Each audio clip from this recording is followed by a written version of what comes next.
আল্লাহ তাবারকা ওয়া তাআলা বলেন, কুল্লু নাফসিন যায়িকাতুল মাউত, প্রতিটা প্রাণীকে মৃত্যুর স্বাদ আস্বাদন করতে হবে। জন্ম যখন হয়েছে মৃত্যু একদিন হবে। পৃথিবীতে এক শ্রেণীর মানুষ আছে যারা আল্লাহ তাআলার অস্তিত্বকে বিশ্বাস করে না, যারা বলে আল্লাহ তাআলা বলতে কিছু নাই, তারাও মৃত্যুকে বিশ্বাস করে। কেন? বলে তাদের চোখের সামনে দাদা গেল, দাদি গেল, বাবা গেল, মা গেল, অস্বীকার করতে পারে না, মৃত্যুকে বিশ্বাস করে। সকলেই বিশ্বাস করে।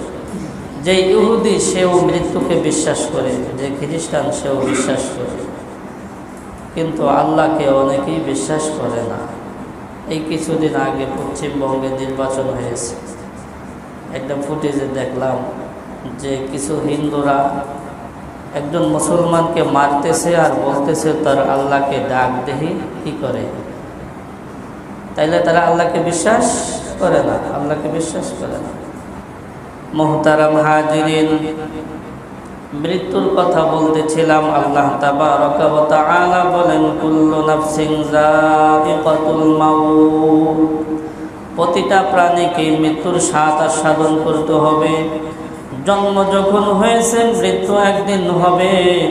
পৃথিবীতে এক শ্রেণীর মানুষ আছে যারা আল্লাহ তাআলাকে বিশ্বাস করে না, যারা আল্লাহ তাআলার অস্তিত্বকে বিশ্বাস করে না, তারাও মৃত্যুকে বিশ্বাস করে। কেন? তাদের চোখের সামনে দাদা দাদি বা বাবা সকলে চলে যাচ্ছে, সকলে বিশ্বাস করে।